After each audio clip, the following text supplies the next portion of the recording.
Jet fans from all around the world. Welcome to Laugh Through the Turbulence, a New York Jets podcast, the show that delivers you all your Jets content. Here are your hosts, John, Adden, and Monty. All the best to the New York Jet fans. J-E-T-S, Jets, Jets, Jets, go Jets. Welcome to Laugh Through the Turbulence, a New York Jets podcast. It is Solar Eclipse Monday, as we could say. We're your hosts, John, Adnan, and Monty. How you guys doing today? Doing well. Didn't have a chance to catch the eclipse, but whatever. Not my thing. Doing good. Yeah. I went up on my roof and kind of like backwards looked through my camera and saw it. It was, it wasn't that great. I got some okay like reverse pictures or whatever. What's going on, John? You look like you're at your grandma's house or a country club. Or something. Yeah. I'm at my parents' place. This is actually my room / my dad's den, essentially at this point. Gotcha. But I did catch the solar eclipse today. I was on the golf course with my dad for a little bit, so that was cool. Because we were seeing it in different phases, right? Go from like just a little bit to like a lot, and and we had he wasted the I don't know how much upcharge on those glasses though, but it was cool. I did see that the Masters had their own versions of them for sale, and they're giving them away to everybody, and they look sick. I kind of want one. I bet they probably are going to sell on a resale market for a pretty nice penny because it seems like that's a limited edition thing, right? Yeah, and hot take, we should just stock up on them and like pay like people like I don't know like $1 for to submit one that successfully gets in via like you could just put it in a regular envelope and a stamp, right, and send it to you and just save up for the next eclipse, which is probably I think it's in like 5 or 6 years or something like that, and just sell them for. And who knows, with inflation, you can probably sell them for $20 a pop, right? Let's file this away as a business idea. Yeah, I don't think it's stupid. I'll keep that in mind. For that shit, Yeah, someone's hustling hard on those things. I saw everyone with those freaking glasses. So yes, someone made some loot. Okay, so we got 2 things we want to do today, guys. We have one. The big one is going to do a mock draft. So we're going to go through the first 10 picks. Each of us was assigned a team. Several teams, three picks each before the Jets pick, and then we're gonna go through the methodology of all those picks, right? But before that, we want to get into one big news that does affect our division big time. Stefon Diggs decided that he was sick and tired of getting lost the sauce, and he got traded to the Texans for so like you only face Sauce once every 3 years or whatever, instead of twice a year. But basically, what are your thoughts on this for, I guess, the Jets' outlook going into 2024-2025 season? I'll start with Adnan because you were so adamant about checking it out. I think it's an interesting thing, right? Because one of the things that I really think has happened this offseason, and I truly believe this, I don't think the Jets have had one bad day this offseason, right? And I think, you could say maybe, losing Huff, but you replaced him with Reddick. Kind of outside of that, everything has really went the way the Jets would want it to. Opponents in the division getting weaker. The Patriots are in a total rebuild. The Jets have kind of rebuilt the offensive line. The Jets have, brought in a receiver, brought in help on the defensive line. And I think that this Diggs trade is just another thing to add for positives for the Jets. I think that, the Buffalo receiving core doesn't scare anybody. Diggs was kind of that X factor, even though he did slow down a little bit last season.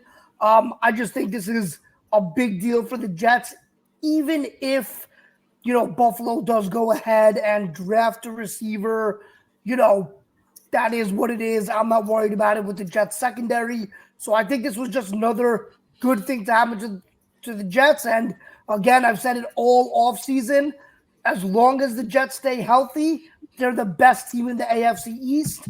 And right now, as of today, they are the best team on paper in the AFC East. I don't even think that's a debate. So definitely impacts the Jets. And I think, just another good day seeing Diggs be traded. Yeah, so I guess I would say it's, from the Bills' perspective, it made them worse, getting rid of Diggs, especially when you combine that with the fact that they've also lost Gabe Davis in this offseason. But it makes them worse, but it's not devastating for them, I don't think, because they still have Josh Allen, who is a QB at this point, who is at the level of being able to elevate other players. He kind of, I think, needed Diggs a little earlier on in his career. I think he's at the point where he can be successful. I was starting to look at, I don't have the stats on hand, but I was starting to look at some of that. There was some evidence there in the stats, in games without Diggs. There's enough success and performance, by Josh Allen to kind of show that he isn't necessarily beholden to having, Stefon Diggs per se, as long as they replace it, with somebody who's decent. They still have Dalton Kincaid. They still have Dawson Knox. And now they have Curtis Samuel. They will need another, wide receiver in that group. So, it's kind of, interesting to see who they'll end up picking, if it's like someone like Mitchell that they'll take, near the end. There's a lot of options there. As we know, this draft is very deep when it comes to the wide receiver position, and they definitely need that. So I think they'll look to address that in the draft. So I think, from what I understand, they're still the betting favorite to win the division, the Bills, if I'm not mistaken. I don't think it's the Jets. Yeah, so they're still the betting favorite, and those handicappers, they'll say what you want about them. They're usually pretty on point. One of the main things that they were saying last year was our O-line before we even got into the season, and also weapons around, Aaron Rodgers. And lo and behold, look at the needs that we're addressing in the offseason. So I kind of trust those guys that put their whole life and career on being degenerate gamblers and, making tons of money for Vegas doing it. They definitely seem to, have at least some level of insight. So, I still think Buffalo is still a tremendous threat. They're still kind of they're not the juggernaut necessarily that they have been in previous years. And I think now that brings things in the AFC East to kind of a lot more of a balanced, kind of up for grabs situation. Again, it's a knock on them, but it's not huge. I mean, we still have a good chance to win the division. And then from the Jets' perspective, it is up for grabs. So why shouldn't it be us to take it? You know what I mean? Like, even though the Bills are still good, the Bills last season, they tied for at 4-2, in the division. So I don't think, either of those teams are better than us with our current rosters fully healthy. I can totally see us beating the Bills once and the Dolphins once, and sweeping the Patriots, and at least tying for first place in the AFC East. So, it's good to see them, having to, diminish themselves a little bit, but I don't want to count them out too much at this point. So I'm cautiously optimistic is kind of how I describe, my feelings after the Diggs trade. Sure. I'm writing them off. I think Wow. I am. Basically, this is what I think's happened, right? I told you guys, several times over that they were in cap hell going out into the season, right? And they just got themselves under the cap, and still, even so, Diggs is counting for it looks like, according to Spot Track, it says a $31 million dead cap hit, which is the highest amongst any non-QB all time. And that's actually about where the Jets have a dead cap overall, right? Or a little bit more, actually. So, but I told you that these windows with these teams are very small, right? Especially when you pay these quarterbacks so substantially, right? As they did with Josh Allen. And you can only just play with the salary cap so much, and eventually it catches up to you. Yes, it's a fake number sometimes, as a lot of people say, oh, the salary cap is not real. Well, guess what? It is real. And this is what happened. They lost some big pieces. I mean, it's not just Diggs. They lost. I mean, Leonard Floyd's no longer on that team, who's basically responsible for the Aaron Rodgers injury. Micah Hyde is gone. Mitch Morse, who was a good quality center, is dead cap too as well. And they're in a bad spot right now. And the way the draft board is looking, I mean, I just like look through PFF and the teams that have wide receiver needs, right? Or at least wide receiver listed as a need, right? There are about 8 teams that have needs ahead of them for wide receiver, at least 8. And realistically, they're not all going to spend that pick on wide receiver, but we start thinking about it, right? And like, how many what does that mean for wide receiver? Like, what's the best case scenario for drafting a wide receiver? Well, we know Marvin Harrison's out of the question. Neighbors is out of the question. Dunze is out of the question. Brian Thomas Jr., the other LSU receiver, who I think is really good too. I think he's out of the picture because his ADP is about 23 and the Bills are picking 28. So they're looking at Mitchell and McConkey, basically, who are the next 2 off the board, potentially. Which Adonai Mitchell is an absolute beast.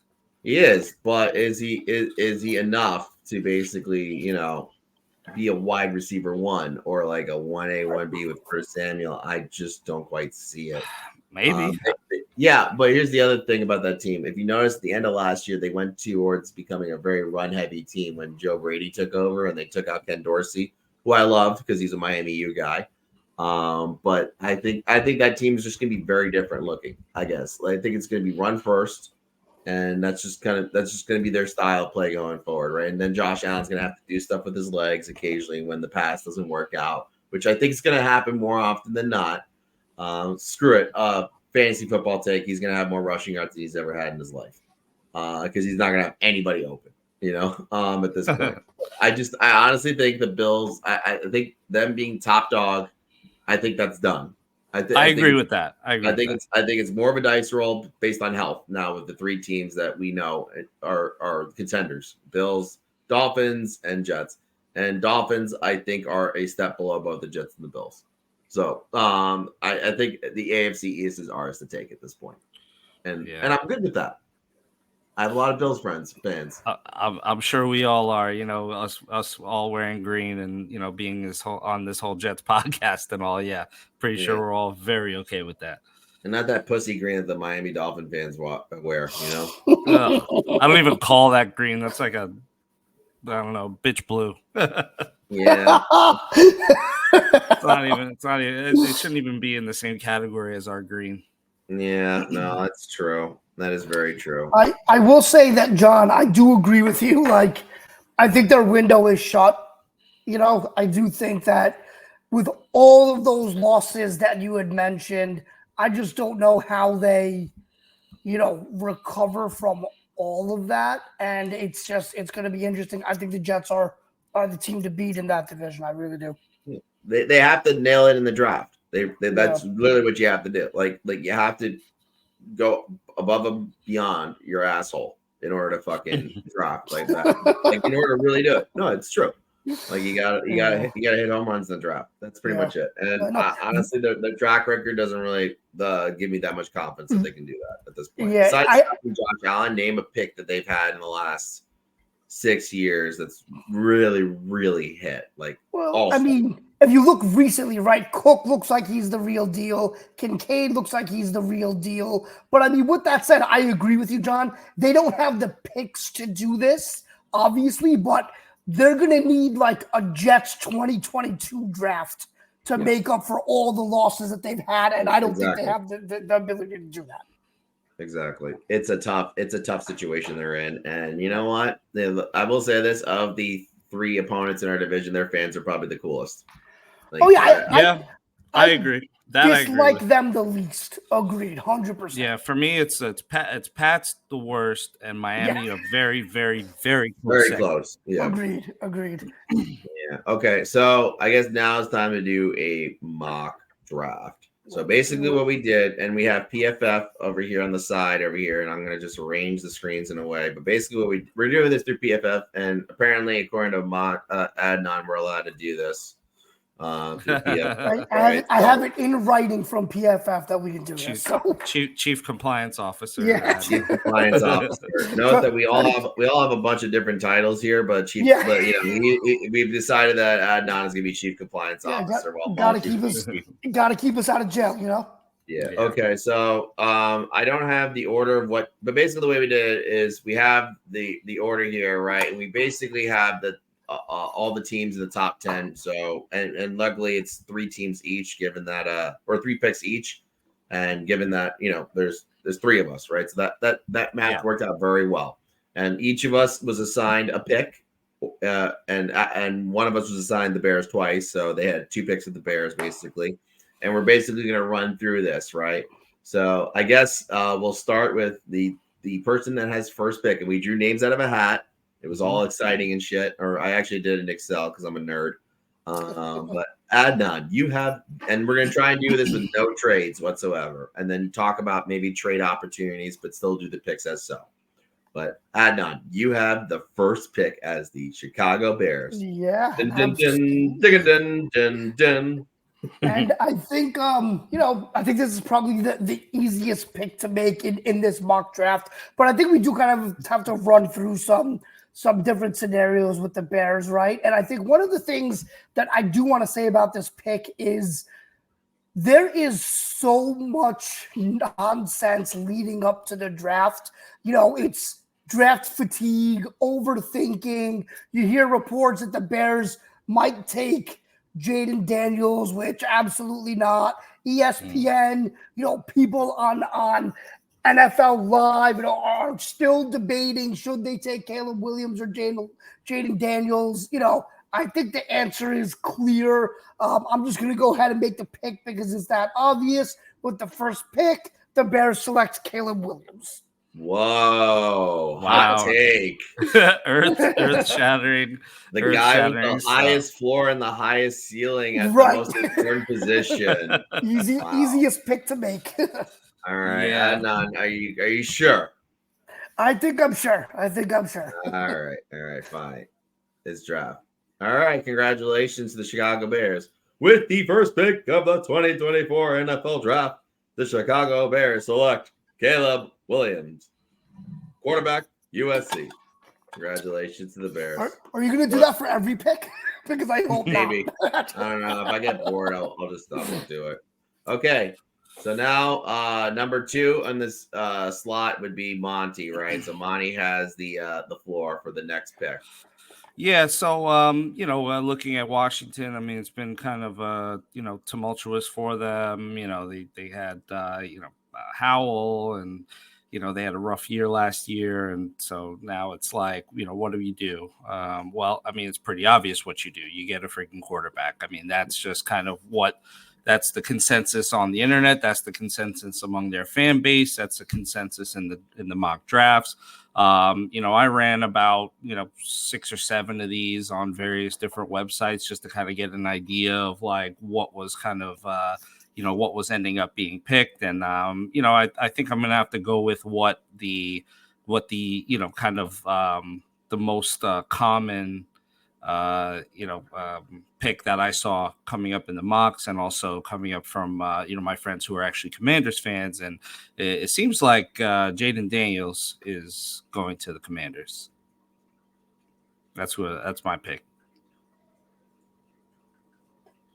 Okay, I kind of blacked out there in terms of I got delayed there, so because my internet sucks here. But you went with which quarterback? I'm sorry, Jaden Daniels. Whoa.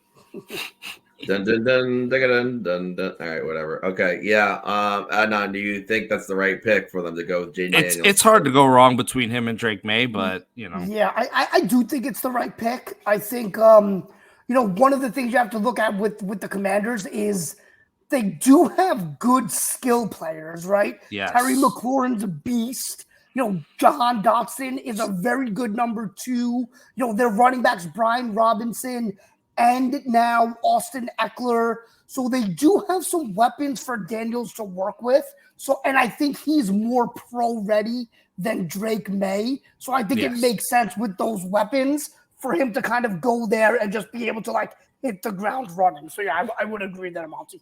And for me, with college caliber, I just I like LSU. I like LSU over NC State if it comes down to me picking a college. I definitely like the pedigree coming out of LSU that Jaden has. Okay. Yeah, you look right, at the last UNC quarterback drafted was Trubisky, and the last LSU quarterback drafted is Burrow, right? Like in the first round. So he kind of can't go wrong there. Yeah, exactly.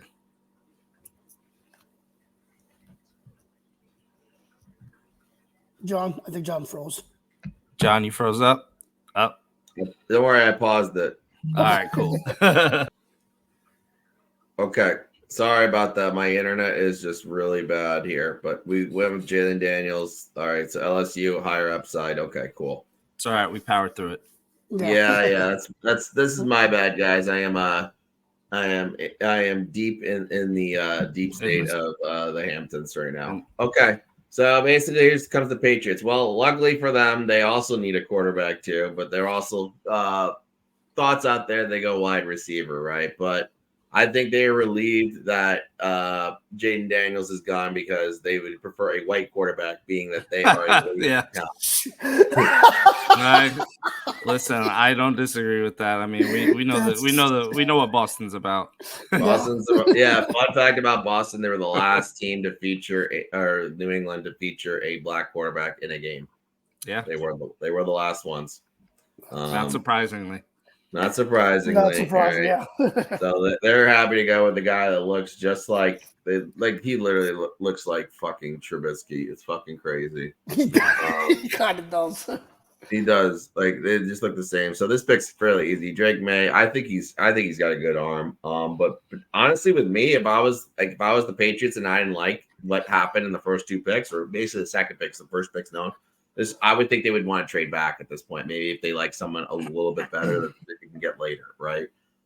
Especially with those teams that are drafting the 11 to 13 slots. But that's just me because I like Bo Nix a lot better than May and everyone in between there. I like Penix too, but I just don't see him going that route. So I think the pick is pretty simple. Drake May, you are a Patriot. Good luck dealing with the racism.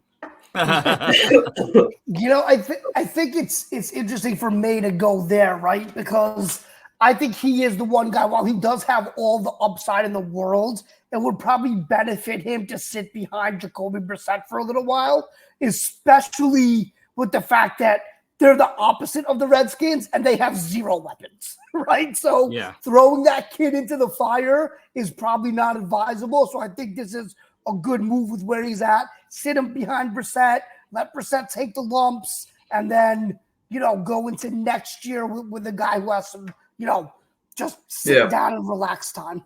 Yeah. Fun fact, Brissett was the first Patriots quarterback that was black to ever start a game. Yeah, and that was that was not long ago. Yeah. That's how. Wow. Yeah, I didn't think you meant Brissett. I thought it was like, Jesus Christ. No, it was Brissett. It was after the Garoppolo injury that one year when Brady was out. And not to defend the Patriots, but they did kind of have a really good white guy quarterback for a very long time. So. Yeah, in their defense on that, but they have the same guy forever. They were also awful in the 80s and most of the 90s. They could have given a black guy a chance there. Oh, absolutely. Warren Moon was available. Absolutely. Yeah. Warren Moon was available. Randall Cunningham. Yeah. And Warren Moon played all the way to 40, so he was around. He was definitely around. Yeah, he was good. Racist piece of shits. Okay. Anyway, the next pick. Let's randomize the hell out of this. Monty actually has the next pick with Arizona. Yep. So Arizona, I mean, looking at their roster, looking at their depth chart, looking at their performance over the last, couple of years here, they're just in my opinion, rebuild mode. They luckily have their QB. They're sticking with Kyler. I think Kyler's pretty good if you give him the right weaponry, and I think that their team is going to continue to roll with Kyler. They have some other glaring needs like edge and cornerback, but honestly, at the end of the day, I mean, I can't even really name their besides Greg Dortch. I can't really think of their wide receivers off the top of my head. So they are definitely beat at wide receiver right now. So that's why I'm definitely going to go with Malik Neighbors. for them. Wow. All right. Wait, Yeah. you're gonna go Neighbors over Marvin Harrison Jr.? Yeah. He's an LSU guy, right, Monty? I Monty likes LSU pedigree. I like LSU, and then also I gotta spice it up a little bit. That's the easy no-brainer pick. Obviously, when it comes down to it, they're probably gonna pick Marvin Harrison, but let's spice these up a little bit. Let's go Malik Neighbors. Okay, fair enough. You know what? It's interesting. I don't think there's that. I think the gap between these two Is the Harrison closest Jr. of the best receivers in the league Yeah. for sure. In the draft. Yeah, I think it's the close. I mean, obviously, there's gonna be guys that are really close further back, but like as high up they are, I think they're so close. It's not even funny. Like Marvin Harrison Jr. has the name, obviously. He's sick though. I mean, I'm sorry. Yeah, And they're both so good, man. I mean, they're both so good. Yeah, it could be scheme too. Like, I mean, they're different. They are a little bit different. I will say Marvin Harrison Jr. is a more complete wide receiver. As I draft Malik Neighbors for you, which is fine. But because all right, so I have the Chargers pick, right? And I think Jim Harbaugh is just like looking at the chops if this fucking happens, absolutely. right? Like what he was probably thinking, maybe I trade back here with Minnesota because they have those 2 first picks, but then he sees Marvin Harrison Jr. there at the taking. He's just like, nope, I am going to draft Marvin Harrison Jr. Of course, like they need a wide receiver so bad. I mean, they basically let us take Mike Williams. They trade away Keenan Allen. I don't know if they can depend on Quentin Johnston, sorry, who I actually thought was the best receiver going into the draft last year. And I mean, I don't know if I'm totally wrong on that. I think, we'll see, because obviously 1 year is 1 year, right? And Chargers did have like 2 better guys. I would say going into last year's receiving course, like obviously like Zay Flowers was in a great receiving core. I mean, a lot of talent there if you really think about it. Aguilar, Bateman, and Odell were all first rounders, and he was a first rounder. There's literally 4 first round wide receivers in that room, right? And a great O line. The MVP at quarterback. So obviously, like Zay Flowers is going to have a good year, right? And obviously, Mark Andrews, and then likely was really good when he had to fill in, right? So like that just kind of made sense why he would be probably the best performing wide receiver last year. Although this is a hot take. I think the Chargers receiving core last year, 1-2 punch was better than the Seattle Seahawks 1-2 punch of DK and Tyler Lockett. So like, basically like if both sides are healthy, right? I think Keenan Allen and Mike Williams are better than DK Metcalf and Tyler Lockett. I agree. Yeah, but they got injured, of course, and Quentin Johnson could, and also the quarterback gets injured too, so it couldn't really step up, right? If that makes sense. But I think Quentin Johnson's gonna have a good year next year. But it's gonna be a whole lot easier when he has Marvin Harrison Jr. on the other side there. Yeah. Plus, you gotta throw some spice in there too, because a team like Arizona, they're not really known for their like breathtakingly great decision making. So they might try to get cute at that pick and say, oh, he fits our scheme better, or Kyler Murray likes him better, or the coach likes him better. I could see them pulling some weird shit like that. So I could too. Okay, so the next pick on the list would be Adnan, I believe, right? Yes, I am correct. That is correct. And so basically, just real quick, the first 5 picks, I mean, I don't think the names there was not one unobvious name in that first 5. I mean, the order may be a little different, right? Because Monty's a fucking LSU guy all of a sudden. Yeah. All of a sudden. Okay, we got the pick, and obviously you see the needs here. There's quarterback, wide receiver, O-line, defensive interior, which I think is a joke for them as a need. They have Dexter Lawrence, linebacker, and that's a lot of needs. Yeah, and I think this is the most fascinating pick of the draft if this draft goes in this order, right? Let's just say, hypothetically, this does happen. The Vikings can't get up to 4 or 5, whatever it is. And now here we have the Giants at 6 with Rome Odunze, Joe Alt, Brock Bowers, and of course, JJ McCarthy, in the fold here at areas of need. So it's kind of twofold here with the Giants, right? One, I think they're done with Daniel Jones after this season, right?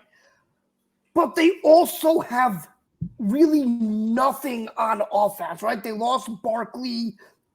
Darren Waller may be retiring, and even when he plays, he's hurt all the time. Their receiving core is just bad. Maybe they can get something out of Jalen Hyatt, who they took in the second round. I like Hyatt. He's a speed guy, and I think he can, he might be a piece down the road. But man, it's such a tough pick because you want to go JJ McCarthy here, right? But if the Giants have an awful season, who knows what's going to happen with Dable? I only like McCarthy if he's being coached by Dable because I think he's that good of an offensive coach. But I think if I'm the Giants here, Joe Alt is very tempting, but you already have your left tackle on Andrew Thomas. So I think I'm going to go for the Giants here. Rome Odunze with the sixth pick. They need to increase the talent base of the offense, and I think that's a really good start. Roll with Daniel Jones for one more season, and then see what happens from there. I agree that Odunze is the pick for them at this point, or best receiver available of the 1-2, 1A, 1Bs, right? Yeah. It just makes the most sense for them at this. I mean, they're stuck with Daniel Jones for another year, right? And I think even the year after that, I think there's still a little guaranteed money still left based on the way it was structured. Like, who knows? Maybe he does show up. Maybe he starts looking like Eli. Eli's smart, right? Because Eli has that dumb look to him. Oh, that's so great, but makes him lovable, right? But Daniel Jones just doesn't have it because people just don't like Duke, right? So. I think you're right on this one. I don't think Odunze is as good as people think he is. I think he is. The gap between him and the top two receivers is much big. Greater. Yeah, I agree too. I'm not excited about Rome Odunze too. Not at that pick. Yeah, I mean, I know the Jets were probably looking. If they didn't get Mike Williams, we were probably looking at him as the option. I hope I hope that's not the way we. Yeah, I would say this: if they get clarity on Waller retirement potentially, I think Brock Bowers. Right, exactly. Mm-hmm. That's kind of the elephant in the room, right? So in the next few weeks, if they can get clarity there, then Bowers might be the move. I just feel like if you're going to roll with Daniel Jones, which you probably will this year, I think you just got to get a receiver in there or a skill position player and see what you can do. Because I do feel like while it's not as urgent as the Jets, I think this is a make or break season for Brian Dable.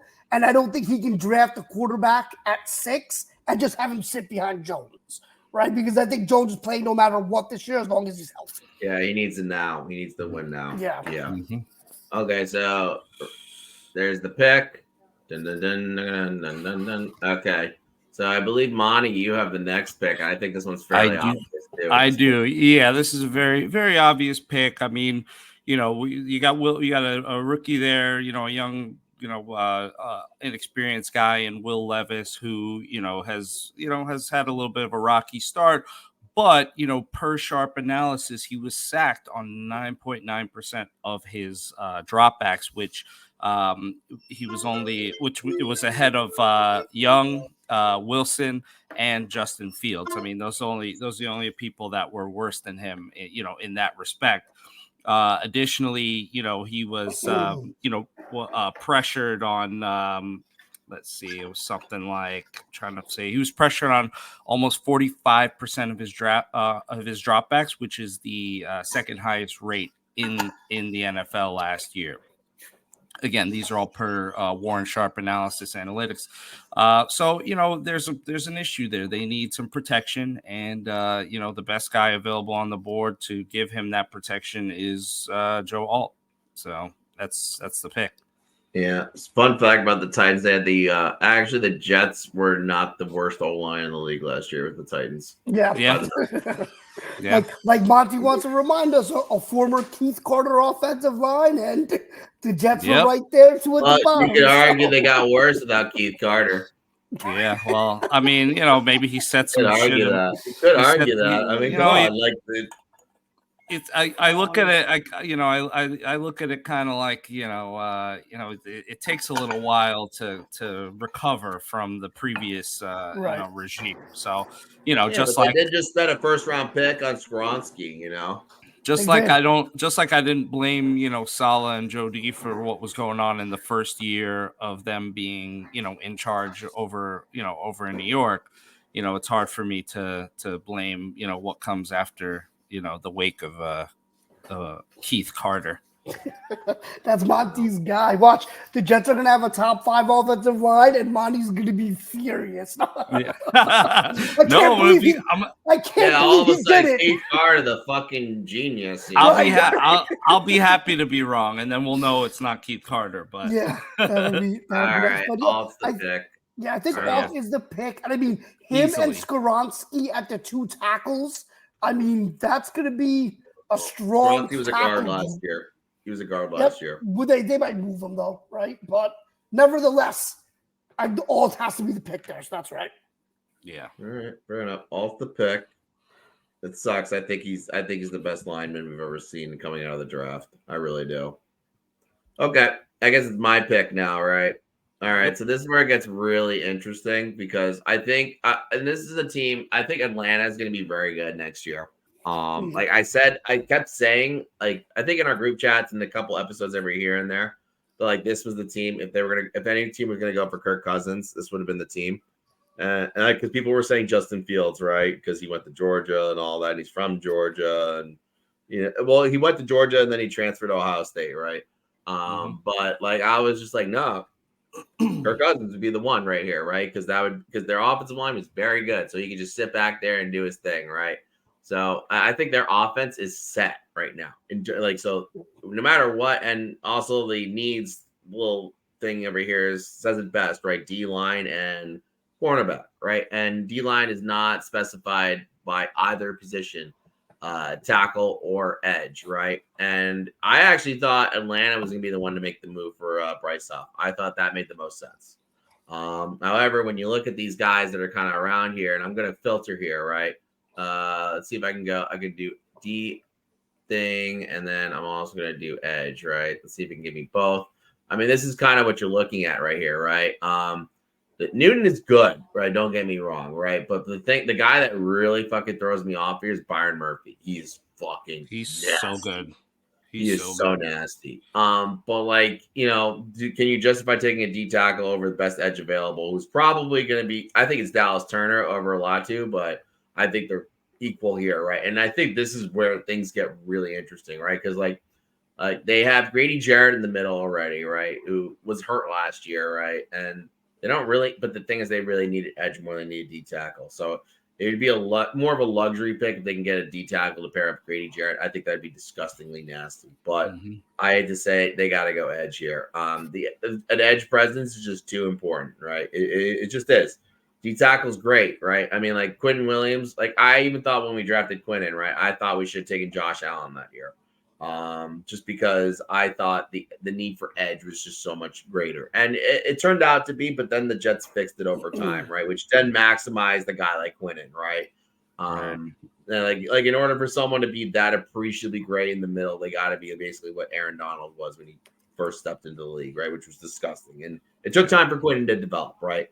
And eventually now he's easily a top 5 in this position now.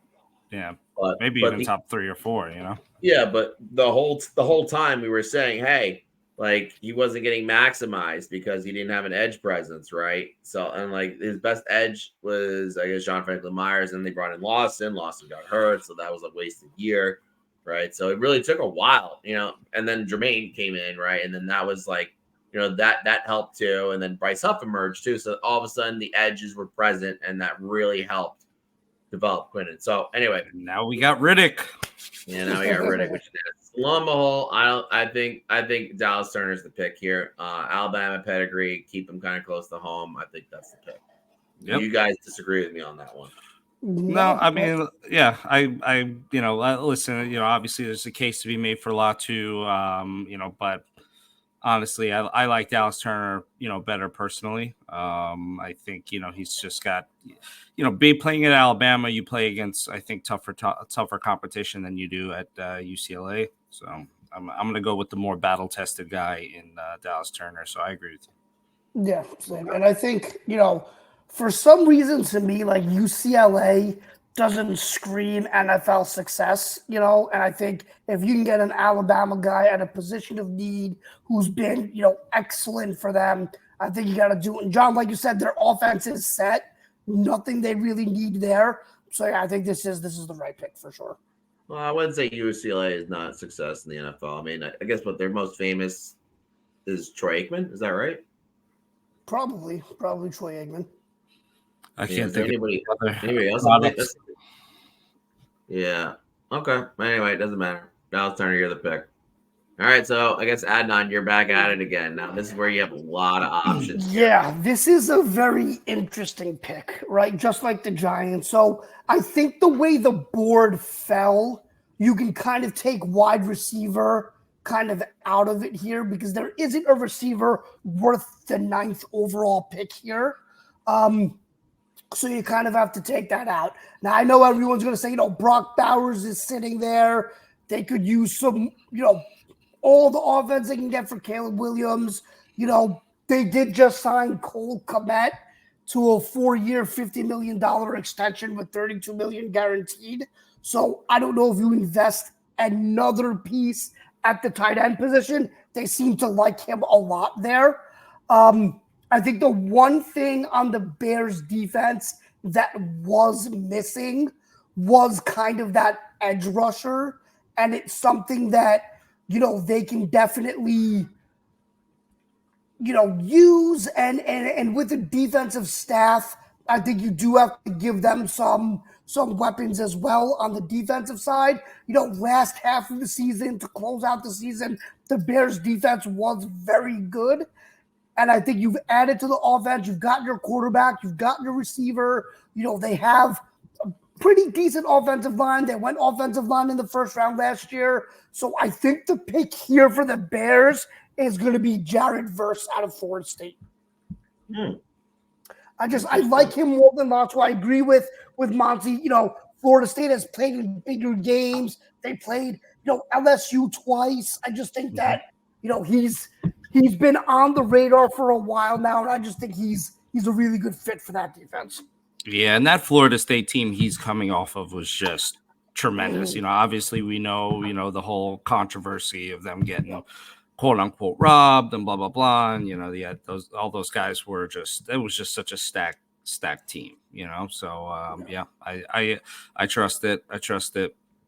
Yeah, I don't hate the pick there. I mean, I would have thought Latu, but I know Verse is really good too. Yeah, and also he had help too in the middle. I think it's Fisk. Yeah. That guy is a beast too. Yeah, that guy's huge. Someone's gonna get a steal out of him later in the draft too. I think yeah, but I get it. I mean, they did get Montez Sweat, and I think I could be wrong. I did say also Huff was an option to go to the Bears too, just because they had a lot of money too, and they did invest a lot in Montez Sweat to get him right.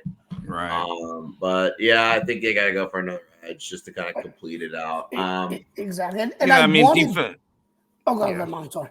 No, I was just saying big defensive identity team too. Yep. So kind of like us in that they always seem to end up with a powerhouse defense. I think it just seems to be the foundation of the teams that they try to build. So yeah. Who do you think? I guess.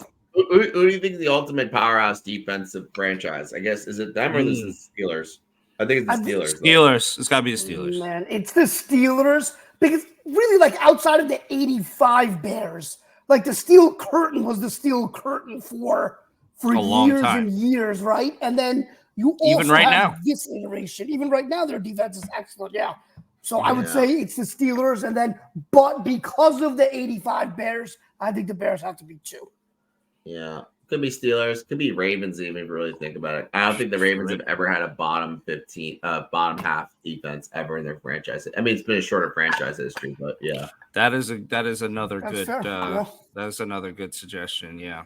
So Ravens, Steelers, but I think it's Steelers. But Ravens are a very close second to that if that's the case. Jets And are I pretty did- known for defensive team too, though. I would think so. I mean, we've been shit. most Yeah, of we it, but we always seem to have But from it's powerhouse defense, so New York fu- sack exchange all the way back. But it's so funny with the Jets, right? Because like they were really the first team or one of the first teams that threw it all around the place with Namath and the know. receivers, right? And then they go from That's so that crazy. to now a defensive team. It's funny how that worked out. It is. But yeah, I agree. They've had some good defenses, yeah, and I think they're kind of up there. They may be, top 5, top 7 in terms of defense, like all time, like franchise, I think. But yeah, it's hard to say that also because they've like been so bad for the past 13 years. But Yeah, but they've always had defense though, Yeah, except for the first solid year where they were like bottom of the league, right? yeah. And So then all of a sudden, back to back PFF first overall. right. Crazy. Yeah. Okay. Anyway, so that's the pick verse, right? We're gonna go there. That's the thing. And I was hoping Dallas Turner fell in this scenario, but I think versus is a good option. Yeah, I wasn't letting that happen, dude. Not as representative of ATL Nation. Okay. All right. So versus off the clock, and now this is where it's interesting. And like obviously, like the Jets are on the clock, and we kind of know what we're talking about with the Jets, and kind of know their needs at this point. But I don't think what we just saw in our top 9 picks, right? I don't think that any of that was insane, right? Maybe or argue the bias of LSU was a little bit of whatever, but like honestly, like because like really, let's realistically, like May is the perspective, like the consensus 2, right? And then Marvin Harrison Jr. is their consensus 1 at that position. So like, but either way, like these 5, that's what you're gonna get. That's right? who you're going. Exactly. That's what I was going to say because it didn't matter really. That's part of the other reason is that if I could pick Neighbors and I knew Harrison's going to go immediately after, and you pick Daniels instead of May, and those 5 are the 5. Those are and the then if you first look 5. at the next 4, right? I mean, I guess the one thing would be if there was trades in our scenario, right? And then I guess and this is the first. I guess the Chargers are probably the most likely to trade out, right? But maybe not in the situation where Marvin Harrison Jr. is there, depending on how they see Marvin Harrison Jr. Right? And obviously these 3 teams, if you look at them, the next ones after quarterback. I mean, like let's just say this hypothetically, right? If the draft went like this, where there was only 3 quarterbacks taken in the top 9, right? This is such a trade opportunity for the Jets. Yep. Like, look, quarterback, and even Minnesota. I mean, to jump one spot. I know that sounds stupid because they can just wait there, but no, Joe Douglas is a fucking savage. He'll call Minnesota. Is like, guess what? I got a team looking to trade up to take a quarterback. Yep. Well, that's the whole I know thing, who you right? want. So what you gonna give me, Bo? And unfortunately, Minnesota doesn't have a second, right? But like, I could see they a do have situation 2 firsts.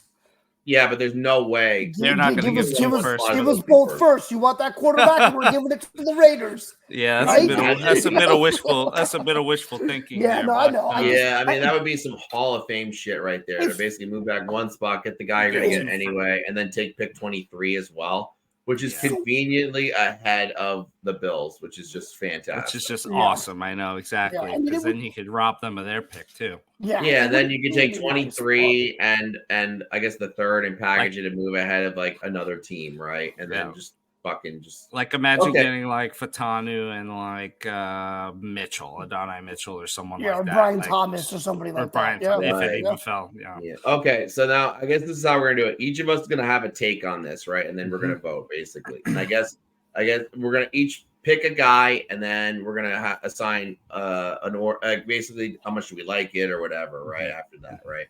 But I guess Monty, I'll let you kind of go first. What do you think the pick should be here, and maybe to start, maybe we should just figure out the positions real quick that are options, right? Like quarterback's probably out, right? Yep. They're not drafting a quarterback here, right? I mean, they could. I mean, it'd be JJ McCarthy, Bo Nix, Penix, which is all interesting, right? But let's just say this: wide receiver is an option, right? Mm-hmm. Bowers is an option, so I'll just include it there, right? Because he's that special. Mm-hmm. OT is obviously an option, right? Maybe typically interior offensive line is not an option, but I'm going to just have all the options here, right? With that, yeah. And then any other positions? I mean, they could go deep D tackle No, here. no, No, there's no do it. way. Don't even There's do it. no Because way. No if way. they do that, Yeah, then that's yeah, malfeasance at that point. That's yeah. just Right, but it's can you just imagine you pair up Quinnen with Byron Murphy, like that Jesus. defensive line is just like literally it's just going to be like cutting a knife through mustard. Yeah, But it doesn't. either way, it's not. I would agree, it's not worth the pick unless you trade back and you get 2 picks. Then like fuck it, yeah, But correct. So obviously, as we've discussed, staying on the offense though, right? These 4 positions are the positions. Right? Yeah. So as we discussed, we decided that we're not going to do trades in this one, but I just wanted to make it known that for me, hands down, the number one option is we trade back to, let's say someone like the Raiders, get their first and their second round pick in exchange for our first and our third, and maybe like our Mr. Irrelevant or our sixth or something like that, whatever we're willing to trade, whatever they ask for. But that being said, regardless of trading back or not, I think our pick, whatever pick, our first pick in the first round needs to be offensive tackle. And then going on that, you have Fuaga, you have Fatanu, you have Fashanu, you have all, these guys. But for me, the one that jumps out to me is Troy Fatanu, just because he's kind of like he's like having another AVT. We have Tyron Smith. Tyron Smith, you don't pick up a guy like that to sit on the bench. He's going to be the starter, right? And then Fatanu is coming in as a rookie. So, or whoever we bring in is going to be coming in as a rookie. So that person is going to be now learning behind one of the greatest, tackles that currently exists in the NFL, right now. So it's going to be Tyron Smith running the show, at that position. And then now we have someone like Fatanu who's incredibly versatile, can play guard, can play either tackle. Again, kind of like an AVT. So he's going to get his playing time, because if it's one thing we've known now about this Jets team and the turf monster and whatever curse we're under, is there's going to be some alleged turf monster. Alleged turf monster. Fine. It's we're going to have some injuries. I would bet on it. And with Tyron Smith, his injury history, I think you have to assume he misses at least 2 games himself. I would just assume that off top. So, with all the, the injuries going around, with the fact that Tyron Smith himself is not necessarily the most durable player, I think we need someone that's flexible, that is good, but can play, a lot of different roles. I really like, I like his range. I like he's pretty speedy for someone that big. I think he's an NFL ready complete player. Give me Troy Fatanu. Okay, and I was just kind of showing all the little shit here too, just to kind of give that. Okay, all right, Adnan, what do you think? Yeah, I tend to agree with Monty in terms of trading down might be the best option, because they will have a lot of tackle options. In terms of anywhere that they pick, as long as they don't have to move down too far. So if in this scenario, if McCarthy is still available, I think they're going to be able to auction that pick for a pretty good haul. With that said, I think the way that I look at this is they definitely have to go tackle, I think. And I think that just depends on what your flavor is, right? And I think for me, I do understand the versatility. I do think all of that is important, but I think here I would go Fashion House, since he's available. He's a true tackle. That's where they need the most help. I think you can find help at the interior offensive line with people still remaining in free agency later on in the draft. But I think they need a blue chip guy who's a tackle, who will stay at tackle, can learn behind Tyron Smith, can learn behind Morgan Moses, and then be ready to step in as a full-time starter in 2025. Interesting. Okay. Just to look at some of the other stuff here. But that's an interesting pick too. I think you guys are both right. Trade back is the best option, and I think tackle is the pick no matter what you do. Yeah. You draft, especially since you have your pick right here. So I'm just gonna eliminate all the other positions here, right? Just for the hell of it, right? And I guess in IOL is probably the only one is the Oregon kid, right? Mhm. So actually, this is where it's gonna get interesting because I disagree with you guys on which tackle. I don't think it's these two. I think it's You the think guy it's that's- Flaga? Yeah, I think it's Flaga. I think on top of the, I mean, he just was the most complete guy last year in terms of both sides of the ball, right? Passing and run blocking in terms of just whatever it is, and also just like he was just so. I mean, he only played right tackle last year, right? And Fashanu, right? He played only left tackle throughout his college career, and Fatanu played a little guard and bounced outside to left. And I think at one point he took some snaps to right tackle. So he's technically the most versatile, right? But like realistically, Fatanu is probably more ready today to be a guard or a center. Most likely a guard, right? Fashanu is a left tackle and only a left tackle at this point, right? I think and I'm thinking like just in terms of what's going to happen with the 5 that we have right now, right? Realistically, Tyron Smith is going to probably come back again. They're probably going to do something to keep him back, right? The rest of the interior, AVT, yeah, 5th-year option. I think that's going to be selected. So he's going to be here 2 years. Tittman is 3 years, including next year, and Simpson's 2 years, right? Morgan Moses might be the most likely guy not returning after next year, given the age and the fact that he's not as elite as Tyron Smith is, right? Mm-hmm. So, and also like I mean, yeah, he's always healthy, right? That's like one thing that's really good about him. But I think Fuaga is just really special. I mean, you think Moses over Simpson? You think Moses would be more likely to? 1 year. Gone 1 year left. 1 year left. Simpson has 2 years on his deal. True. Okay. But I think there's something about team culture that this franchise, this head coaching staff, and everybody covets really a lot. Fuaga was a team captain on top of that, and he was. Was he at the Senior Bowl? I think he was. Right. He was. And they made the exception for juniors this year, right, to be there too. Yeah. They got a really good look at him, right? And I mean, just look at these grades right here. I mean, the team is probably gonna be run first, right? We just based on what they have, and with Moses and Simpson, right? But the run blocking, he has the best run blocking grade of all of them, right?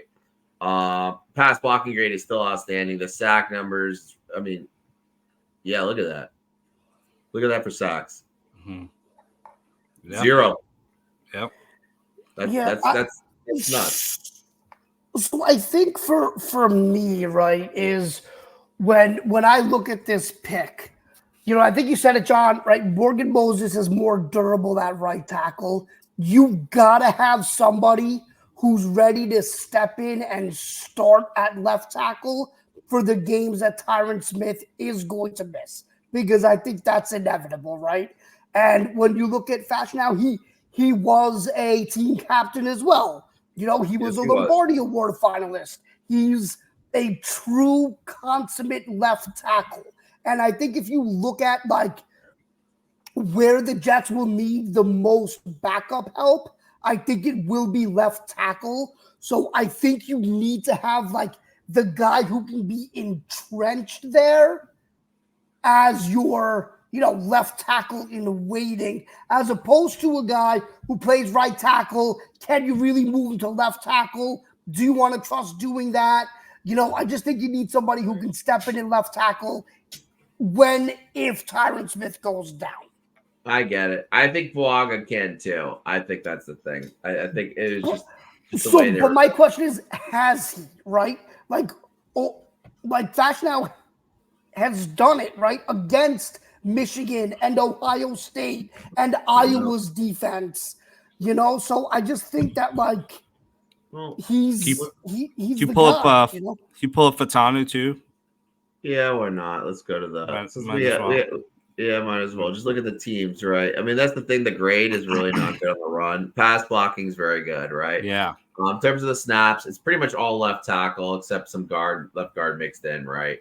And then a little and 2 snaps of right tackle, which means nothing basically, right? But like, you know, if you look at these grades, right, there's nothing besides the Michigan game, I guess. You know, he had a good Michigan game, right? Also, Latham is also another option, also very good. I was gonna say, Latham. I was very I was thinking maybe I'd go with him, right? Just because like it's also a lot of mix, you know, right guard and right tackle, right?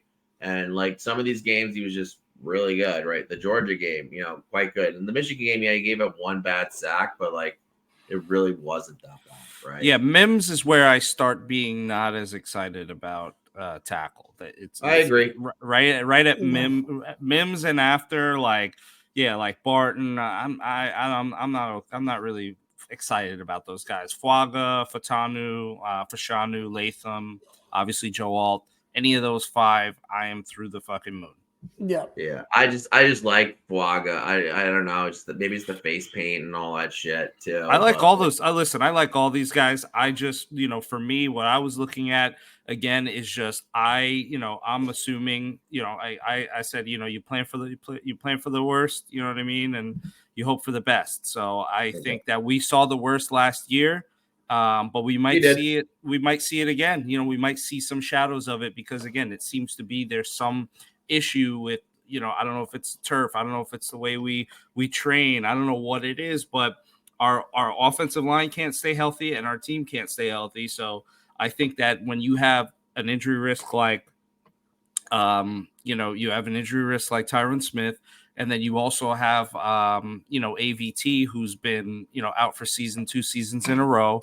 You have guys there that you just are a little bit of the question marks in terms of durability. I like Fatanu's versatility for that, and he's durable too. I like them all. I honestly like them all. If they made a pick on any of these 3 guys, or even Latham, right, I would be like, you know what? They probably know what they're fucking talking about. I'm good with it, right? Yep. But we can only get one. So, but this is how it works. You pick these 3 guys, right, that are right here, right now. And like, we're all in a disagreement on which one it should be, right? But now we're going to be like the room, right? So I like Fuaga. Fashanu, it's Fashanu adding on, for God's sakes. I mean, even fucking John Levitz was able to pronounce that when I gave him the opportunity to. And Fatanu, right? Monty. Okay, so here's how it's going to work. Monty, since you were Fatanu, let's say if you had to pick between Fuaga and Fashanu, who would it be? If let's say Fatanu has a gas mask situation like what's his face, Laramie Tunsil. Yeah. Well, then I would go with I'd have to go with Fuaga. Okay.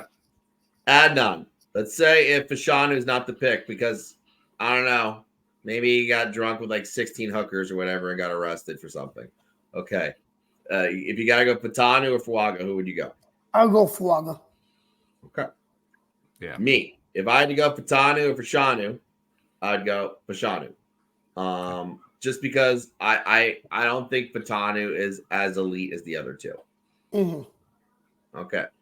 But basically what we just did was everyone's second pick there was Fuaga. I was first, obviously. And like, so like basically the pick is Fuaga, I guess, right? And that's I mean, and that's why his ADP is what it is. And that's why, I mean, listen, the grades are what they are. Like, yeah, I mean, look, it's probably gonna go that way, but you never know. I mean, they may be thinking like I'm thinking, these guys may go off the board, who knows? But yeah, it does seem like that would be the most consensual, pragmatic and consensus pick. Yeah, so I guess we're going Brock Bowers, right? Yeah, obviously. Yeah. All right. So are you guys good with me making this the pick now after we talked about it? Yes, I win, of course. Okay, so there we go. Drafting that, and now the stupid results. Arizona has another pick. Fuck it. Let's just make it Kool-Aid. All right. There we go. Now it's going to analyze the draft. I think it's going to do a little thing here. It doesn't give grades because we did too much there. Okay, so that's basically it. So, I mean, I feel pretty good with basically just having the tackles are going to be there, right? That's basically what we're getting, right? And I think, like, the top 9, like, outside of Verse, I think that could be the one pick where it's a little bit different. But I think the first 8 picks, whether it's in that order or not, I think those are the guys that are going to go off the board, right? Verse probably the most unusual pick in the group, right? Yeah, I think that's safe to say. But it was Chicago, right? Was it Chicago that made the pick? Yeah, Chicago made that pick, right? That is interesting in itself too. I mean, yeah, maybe they could go O-line too, right? On that one, and then we're picking third offensive lineman off the board, right? But I guess all right. So here we go. Let's say this. Let's say tackle is not an option for the Jets. They just said no on all these tackles, right? What do? Do you draft? I guess the next receiver would have been the LSU kid, Brian Thompson Jr. There's Brock Bowers. Let's just say, like in a hypothetical world, right? Let's just say all 5 tackles go in the first 9 picks, right? Then I say you go Brock Bowers because he's the next best available player. I think 10 is too high for Brian Thomas. I mean, do you trade down a bunch and then take one of the tackles? I mean, could you take? Well, we included Latham in those 5, right? So it was all he would be in the 5. So those 5. So then, I mean, you're not taking a Mims, you're not taking a Guyton, you're not taking any of those guys at 10. So I would think if it's not tackle and you can't trade down, I think it's got to be Bowers. Yeah, I mean, kind of a hot take. I like Bowers even over Odunze. I do too. Yeah, no, I mean he's a better player. He did it in the SEC. Elite. I think he's more elite at that position. I think that position plays on the line. He offers protection, and also we've seen what Aaron Rodgers can do with a tight end that wasn't elite. So his best tight end was Jermichael Finley, I think it was, right? Well. And then Jimmy Graham, but that was really old Jimmy Graham, right? That was old Jimmy Graham. Yeah, but I think he had his most touchdowns with oh my god, was it Tanya? Yeah, he had his most touchdowns. Yeah, but there were no catches there. It's based, but I think it was Jermichael Finley was like the most he actually had a good. Well, listen, year. I think the point is that Bowers is better than any of them, right? Than all of those guys. I think that's the point. That is the point. Yes, the point is All right, so let's just put numbers on this. The chances of them drafting an offensive tackle is probably 75%, right? Yeah, I would say that. Yeah. Okay, and then I would say maybe it should be higher than that. I was going to say it should be like 85, 80, 85, man. Like it really should. It really should because it really should be. Yeah. You know what sucks though that it's not going to be an immediate impact guy because it's going to be someone sitting on the bench. Yeah, but I think, and who knows what this coaching staff is going to think, right? Do they want someone to sit like that, But just in case, right? It's insurance. It's insurance pick, and it's not like it is. And it's not, but Bowers would be immediately, he's in the game, like every time. Yeah, I get it, and I think you just have to, man. After last year, you got to have that insurance for Tyron Smith. I just think that's so important because if he gets hurt and you don't go tackle, then you're back to just flip-flopping guys all over the place, moving AVT, trying to do this, move this guy there. But if you have somebody that can step in as insurance, I think that's more valuable to their job security than having a guy that can play right now, in my opinion. Yeah. And then, you have to consider also what the next pick's going to be. Third rounder, probably going to go with best available wide receiver at that point. If we, and we know Rodgers can elevate these players. You know what I mean? Yeah. So that's kind of what you're banking on at that point. Yeah. So I think you got to put the most power into the line of any available position group. Yeah. Right now. I would say this, right? If offensive tackle was taken, it's probably 9 out of 10 Jets fans would be happy with the pick. Yeah. Okay. Yeah. If they went, let's say at that point, Odunze, Neighbors, and Harrison Jr. are probably gone, right? If they went Bowers, I would, you know what it would probably mean? It probably means they're going to get more depth in free agency because there's guys that are still available on that can play versatile offensive line positions. I know this sounds stupid, but Becton is, I think, still a free agent. Maybe that could be super cheap signing. Imagine Becton went to no team, right? Yeah. Through April. right? Like you could draft Bowers and then you could just sign Becton to be the swing tackle and a guy that can, step in and at least be good enough in the event that Tyron Smith or Morgan Moses goes down. I don't think it's that would be outrageous. funny though. That would be funny. I don't think it's outrageous though. I know it's not. people No, are it's not. scared of Becton, but like I don't think it's outrageous. Like you're not gonna get a guy. Yeah, I just scratched my ass. I don't think Thanks you're for gonna get a sharing. guy that is near. I think zero people wanted to know that, John. Well, right. I did scratch my nuts at one point. I really got in. You got in there. I will also say, to bring us back here, that I am one of the people that is 100% absolutely totally against bringing Becton back if he paid them. Like, I don't want him on this team because he's going to get Rodgers killed. There's nothing. He's not. He's going to be on the bench. He's going to be on the bench unless one of those guys goes down. Right. And so what happens if they don't draft the tackle, they don't bring in another tackle, and Tyron Smith misses one of the 3-4 games that he normally misses? Becton is playing. Listen, as horrible as Becton was, I think on this iteration of our offensive line, if most people are healthy, I think that less falls on him, especially with Aaron Rodgers starting and telling those guys assignments and calling out the defenses and switching it to play action or to give it, or dumping it off the Brees or doing these things. I think these guys, he kind of bubble wrap and idiot proofs the offense to a degree where you can have dumber guys like Becton come in who aren't necessarily as good left to their own devices, but with a leader like Rodgers, it might be a better situation.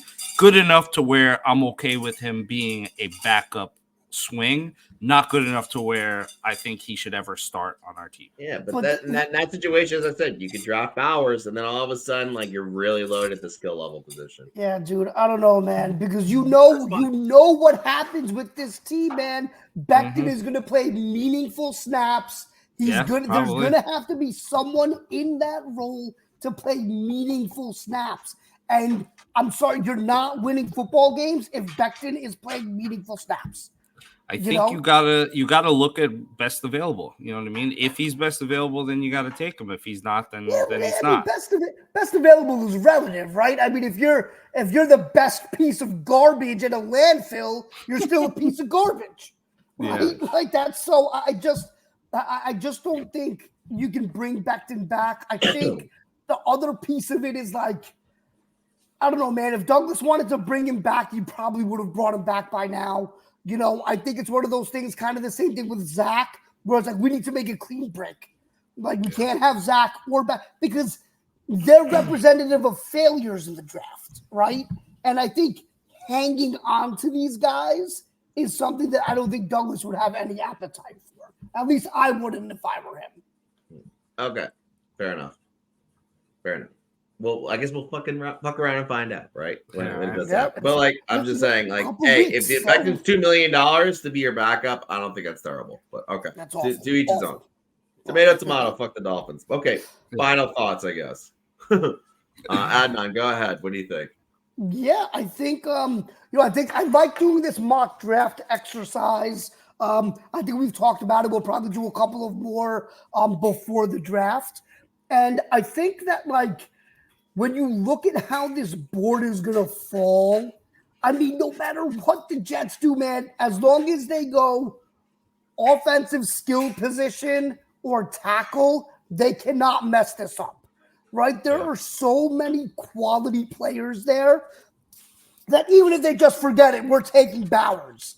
You don't feel bad about it. Like, I'm not going to kill them if they take Bowers. I'm not going to kill them if they take Odunze and he's there. I'm not going to kill them if they take any of those tackles that we mentioned, right? So I think doing this exercise shows that, things are going to work out well for the Jets, and especially we're doing this without trades. I just think there's no way the Vikings don't trade up to 4 or 5, which will change the tenor of that first 10 picks even more. So I think the Jets are in a really good spot. To go back to the Diggs trade, I think, like John said, the Bills' window is closed. they lost a lot, and I think Diggs was just kind of that like icing on the cake, if you will, of guys leaving.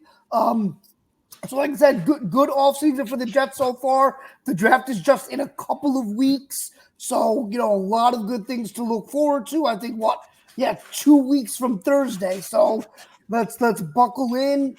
Try not to listen to all the nonsense that's going to be out there because there's going to be a lot of smoke. I think the Jets are in a really good spot as of April 8th. Yeah. Go ahead, Monty. Yeah. So, one thing that does make me a little nervous is the Will McDonald pick from last year. The fact that they were so willing to just go best available on their board, ADP and all the other stuff be damned, and positional need and all that stuff be damned. We're going to go with who we think is best, regardless.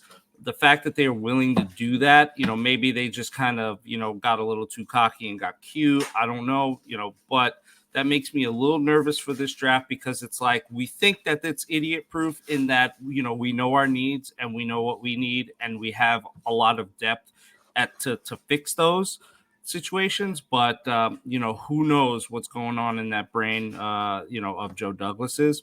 That being said, it is, as you said, set up for us to be successful, which I'm really happy. It's also set up for us to have some trade partners. I think Denver can be a potential trade partner. I think the Raiders can be a potential trade partner. I think even possibly in Indianapolis. But one of those teams, will be able to give us a decent second rounder and a first rounder that's only a few picks back. And if we can do that by leveraging our first and third and whatever else, mediocre trade capital we might need to give up to make that happen, I say you do it in a heartbeat. And then we just put this to bed. We get our tackle, we get our wide receiver, we have the backup for Mike Williams, we have the backup for Tyron Smith, and then we're going in with finally a roster that has all the holes nice and plugged.